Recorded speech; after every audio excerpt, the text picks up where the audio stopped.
On December 1, 1948, at dawn's early light, a couple strolling along Somerton Park Beach near Adelaide, South Australia, made a gruesome discovery. In the sand across from the crippled children's home lay an unidentified man. His body was positioned as if in slumber, back against the seawall, legs extended, feet crossed. A half-smoked cigarette rested on his coat collar, a silent testament to the end of life. The beach was quiet that morning, save for the waves lapping gently at the shore. Pockets held remnants of a man's last moments: an unused second-class rail ticket from Adelaide to Henley Beach, a nearly empty packet of juicy fruit gum, and a narrow aluminum comb marked with American manufacturing. A half-full box of Bryant and May matches clung to his coat, as if he had been preparing for the end. That evening, several witnesses recounted seeing an individual in the same spot. At 7 p.m., one couple noticed him extend his right arm fully and then drop it limply. Another pair saw him between 7:30 and 8 p.m. as street lights flickered on, but their observations were unsettling. His position seemed to change without movement, despite the presence of mosquitoes that ought to have awakened a human. One witness reported seeing a man atop the steps above, gazing down at the still figure. Months later, a scrap of paper was found in the fob pocket of the man's trousers, a torn page from the Rubaiyat of Omar Khayyam. On its inside back cover, detectives discovered faint indentations. A local telephone number, another unidentified one, and what appeared to be a coded message. These symbols remain unsolved. The case of the Somerton man, named for the phrase Tamam Shud found on his person, has haunted investigators since 1948. It is one of Australia's most profound mysteries, shrouded in speculation about its victim's identity and cause of death. The police investigation was thorough yet stymied by what seemed like a lack of urgency and resources. The body was autopsied, revealing no signs of violence, which suggested natural causes such as heart failure or poisoning might be considered. However, the absence of any distinguishing features or identity markers made the identification process exceptionally challenging. In an attempt to identify the man, detectives turned to the fob pocket of his trousers, where they found a scrap of paper with the words Tamam Shud written on it. This phrase, meaning "it is over," was torn from the final page of a copy of Rubaiyat of Omar Khayyam, a poetry book that had been located and examined meticulously. On the inside back cover of this book, detectives discovered indented writing, a local telephone number, another unidentified number, and text resembling a coded message. Despite numerous attempts to decode it, no definitive interpretation has emerged.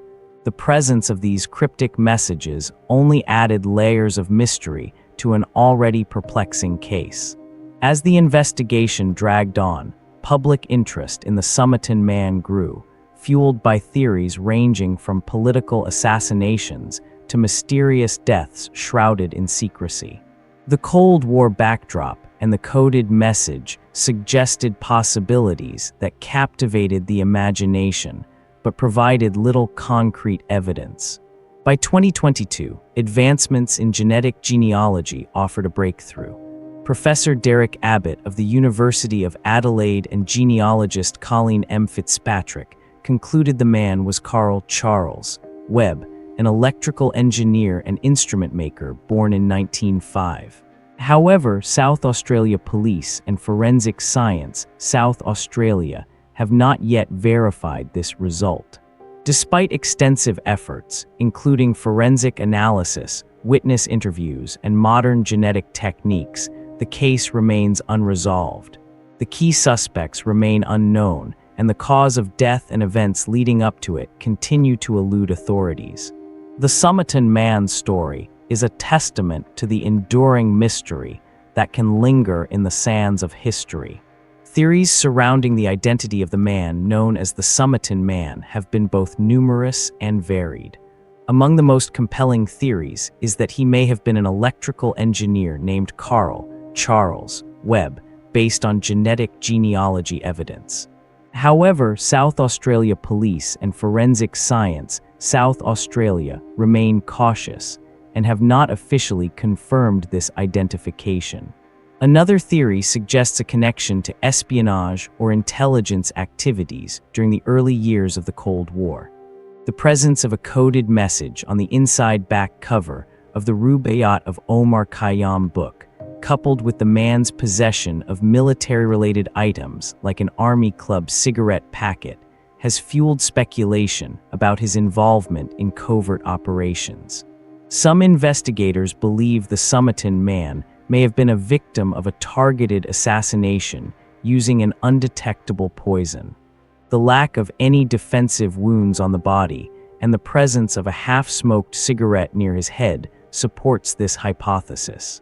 However, the absence of conclusive evidence linking him to known intelligence networks or poisoning cases has left this theory open to scrutiny.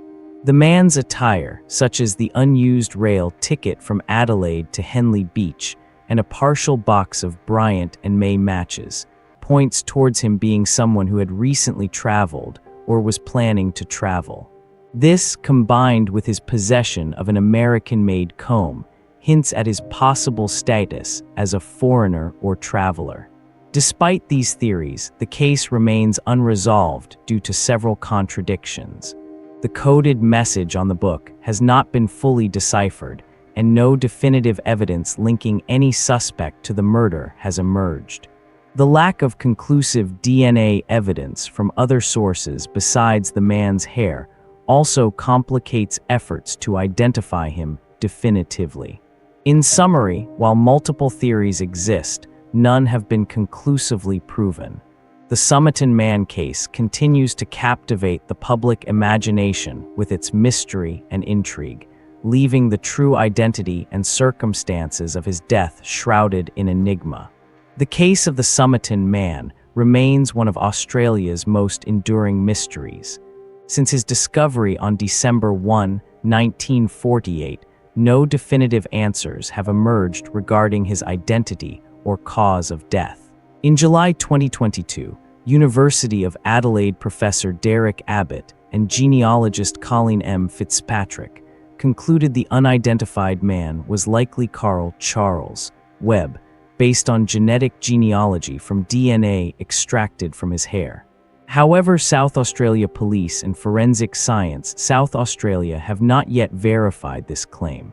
The body contained items that suggest a life of travel and leisure, such as a second-class railway ticket to Henley Beach and an Army Club cigarette packet with Kensita's cigarettes, and the presence of a secret code or coded message remains unexplained. Witness accounts indicate he may have been seen on multiple occasions, potentially hours before his death.